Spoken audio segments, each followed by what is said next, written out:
Most people think design is about how things look, but in commercial spaces, retail, offices, restaurants, design is about behavior.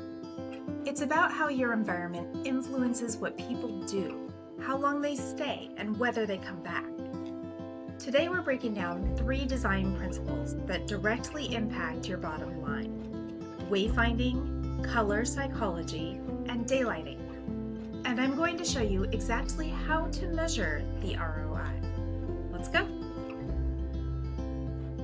Let's start with wayfinding. This is the art of helping people navigate a space intuitively. And here's the thing, when wayfinding is good, people don't even notice it. They just flow through the space naturally.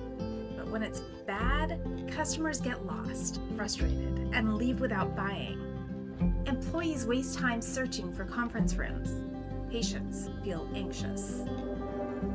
Think of a well-designed trail. You know where you're going. The path is obvious. You feel confident moving through it. In retail, this translates to a 10 to 15% increase in average transaction value. In offices, it reduces stress and improves collaboration. In service industries, salons, clinics, restaurants, it reduces perceived wait times and builds trust. The design principles are simple: consistent visual language, logical spatial hierarchy, clear sight lines, and minimal cognitive load. Make people think as little as possible about where they're going, and they'll focus on what they're doing. Here's something most people don't talk about. Poor accessibility isn't just inconvenient for people with disabilities. It creates discomfort for everyone. We live on Vashon Island, and there are several local places I personally avoid, not because I have a disability, but because the design just doesn't work. Narrow aisles, unclear navigation, confusing layouts. I feel the friction every time I walk in. Now, compare that to a well-designed space. Wide aisles, clear sight lines, thoughtful lighting, intuitive flow. That's accessible design. And it works for everyone. Parents with strollers, elderly customers, people with disabilities, visitors unfamiliar with the space. From a business perspective, your accessible design expands your customer base. It reduces liability, and it builds brand loyalty because customers remember how a space made them feel.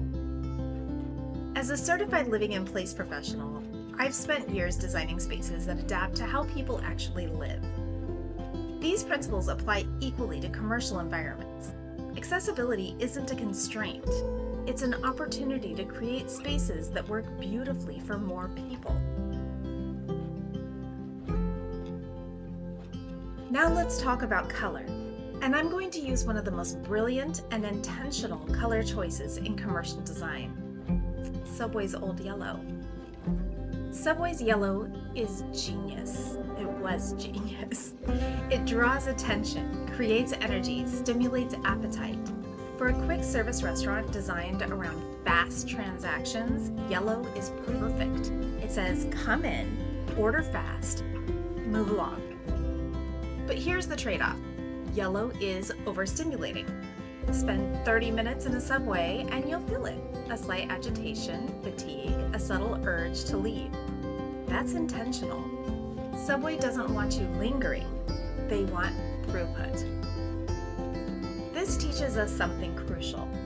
Color isn't just aesthetic, it's behavioral. Your color choice should match your business goal. High turnover retail? Warm, saturated colors, yellow, orange, red. They create urgency and appetite stimulation. Luxury retail or fine dining? Neutral, muted palettes, grays, warm whites, deep jewel tones. They signal quality and exclusivity, and they encourage lingering. Office environments? Cool, balanced palettes, soft blues, greens, warm grays. They reduce stress and support focus. Healthcare? Soft, nature-inspired colors, pale greens, warm neutrals. They create calm and trust. A well-chosen color palette should last. It shouldn't need repainting every 2 years because it's faded or feels dated. This one has hard data behind it. Employees in naturally lit offices show 15 to 20% higher productivity, better mood, fewer sick days, lower energy costs. Yet many commercial spaces are still designed with minimal windows or interior zones cut off from daylight. This is a missed opportunity. Let me put this in perspective. A 15% productivity gain in a 50-person office is equivalent to adding 7 to 8 full-time employees without the hiring costs. In retail, customers perceive naturally lit spaces as cleaner, more trustworthy, and higher quality. In service industries, salons, clinics, restaurants, good daylighting feels more welcoming and professional. The design strategies are straightforward. Maximize window placement and size. Use light shelves to bounce daylight deeper into the space. Minimize interior walls that block light.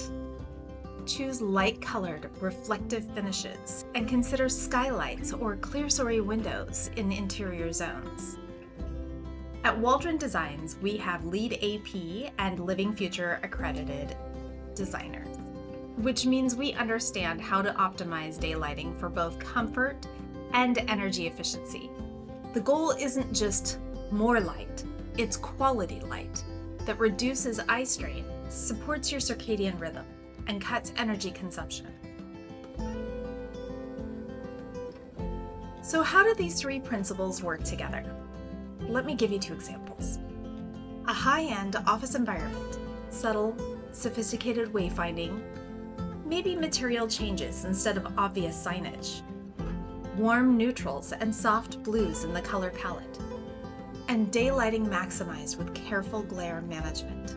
A retail boutique, clear but elegant wayfinding through strategic lighting and layout, a curated color palette that reflects your brand identity, and front-of-house daylighting maximized to highlight merchandise. These principles apply whether you're designing a 500 square foot retail space, a full office renovation, or a community grocery store. Post-pandemic, commercial spaces need to work harder. Employees have options. Customers have expectations. A well-designed commercial environment isn't a luxury, it's a competitive advantage. We've spent over a decade perfecting design principles in residential spaces. What many don't know is that we also bring significant experience to commercial environments.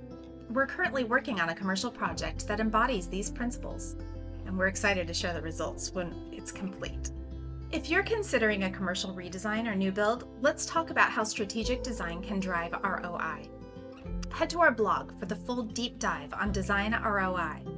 We've included research, case studies, and actionable design principles that you can apply right now. And if you're ready to talk about your project, schedule a consultation. We'd love to help you create a space that works as beautifully as it looks. Thanks for watching.